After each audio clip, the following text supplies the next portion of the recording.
इस लेक्चर के अंदर हम लोग न्यूमेरिक डेटा टाइप्स को देखेंगे, जिसके अंदर हम इंटीजर, फ्लोट और कॉम्प्लेक्स डेटा टाइप्स को देखेंगे।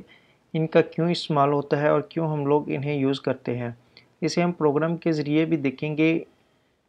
इंटीजर जो है वो डेसिमल नंबर को यूज़ नहीं करता, इसके अंदर हम लोग पॉइंट को यूज़ नहीं कर सकते। इंटीजर नंबर जो है वो नेगेटिव में भी हो सकता है और पॉजिटिव के अंदर भी हो सकता है। और अगर इसकी हम रेंज की बात कर लें तो वो अनलिमिटेड होती है। आपकी वैल्यू कुछ भी हो सकती है, नेगेटिव में भी हो सकती है, वो पॉजिटिव में भी हो सकती है। इंटीजर टाइप का नंबर आप समझ चुके होंगे।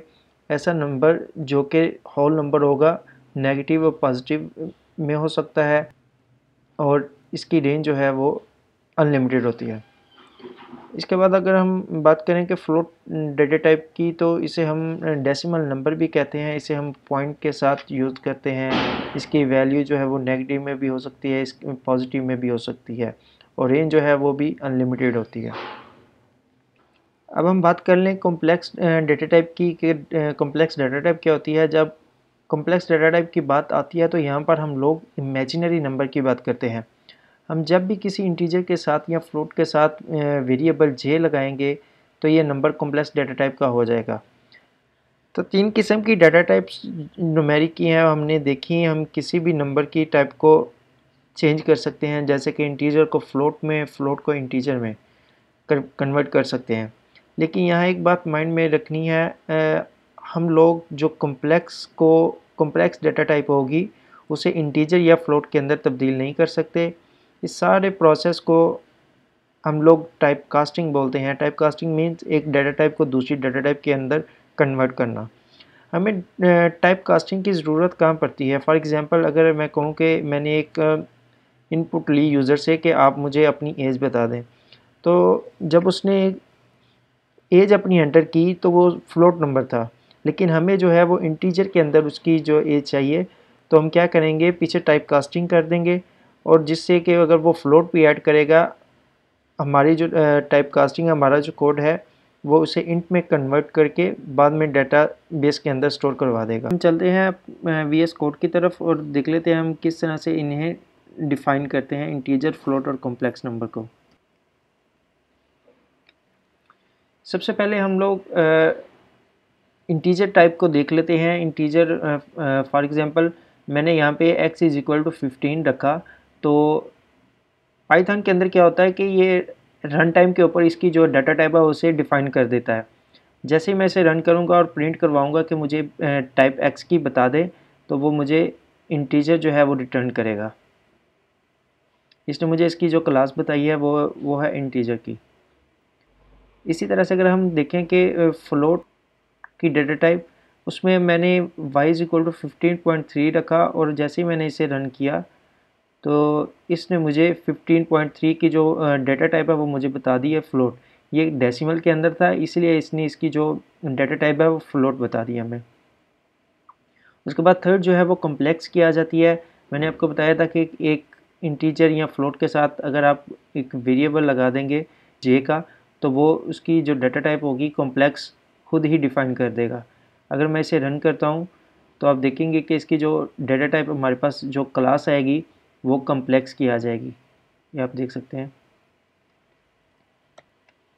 अगर मैं 5.5 भी कर दूं, यानी कि फ्लोट के साथ जे को लगा दूं, तो तब भी इसकी जो डाटा टाइप है वो कॉम्प्लेक्स ही रहेगी हमारे पास। हमने बात की थी टाइप कास्टिंग की कि हम टाइप कास्टिंग किस तरह से करेंगे वो देख लेते हैं। सबसे पहले मैं इंटीजर को फ्लोट के अंदर कन्वर्ट करूंगा। मैंने एक वेरिएबल लिया जिसके अंदर मैंने 10 रखा और बाद में मैंने उसे कहा कि x जो है वो इज इक्वल टू है फ्लोट ऑफ किसका, फ्लोट के अंदर मैंने फंक्शन एक डिफाइन कर दिया फ्लोट का, उसके अंदर x को पास कर दिया। यहाँ पे क्या होगा कि पहले वो x की वैल्यू को फ्लोट के अंदर कन्वर्ट करेगा और बाद में मुझे प्रिंट करवा देगा इसकी जो डाटा टाइप होगी। मैंने इसे प्रिंट करवाया और इसने मुझे बता दिया ये फ्लोट है। मैंने ऊपर इसे इंटीजर दिया था, लेकिन टाइप कास्टिंग करके मैंने इसे फ्लोट के अंदर कन्वर्ट किया और इसने मुझे इसकी टाइप जो है वो फ्लोट प्रिंट करवा दी। अगर मैं यहाँ पे इसे कहता हूँ कि मुझे प्रिंट करवा दो अब x भी क्या है, तो वो मुझे क्या देगा 10.0 प्रिंट करवा दिया। और नेक्स्ट बात कर लेते हैं फ्लोट टू इंटीजर की। अगर मैंने वेरिएबल के अंदर फॉर एग्जांपल मैंने वेरिएबल के अंदर 4.5 रखा, यानी कि एक फ्लोट रखा, और मैंने बाद में उसे कहा कि जो हमारे पास वेरिएबल y है उसे कन्वर्ट कर दो, उसकी टाइप कास्टिंग कर दो इंटीजर के अंदर, और बाद में मुझे उसकी वैल्यू को प्रिंट करवा दो। जैसे ही मैं इसे रन करूँगा तो वो मुझे इसकी जो टाइप है वो इंटीजर बता देगा। और यहाँ पे भी अगर मैं कहता हूँ कि मुझे प्रिंट करवा दो y को, अब क्या करेगा, इसकी जो डेसिमल के बाद की जो भी वैल्यू होगी वो उसे नहीं प्रिंट करवाएगा, उस डेसिमल से पहले, पॉइंट से पहले जो भी वैल्यू होगी वो उसे प्रिंट करवा देगा। नेक्स्ट बात कर लेते हैं कि हम कॉम्प्लेक्स नंबर को फ्लोट या इंटीजर के अंदर कन्वर्ट नहीं कर सकते। मैंने आपको बताया कि मैं अगर यूज़र से एक इनपुट लूँगा और वो मुझे इंटीजर के अंदर चाहिए, फ्लोट के अंदर अगर वो ऐड भी कर देता है तो मुझे उसे इंटीजर के अंदर कन्वर्ट करना पड़ेगा। जैसे ही मैं इसे रन करूँगा तो मैं इसकी एज है वो मैं लिख देता हूँ 4.5 ईयर्स। जैसे ही मैंने इसे रन किया, उसने यहाँ पे क्या किया, फ्लोट को पहले एज को जो यूज़र से इनपुट ली है उसे पहले इंटीजर के अंदर कन्वर्ट करेगा। उसके बाद मैंने उसकी टाइप पूछी तो उसने मुझे कहा इंट है।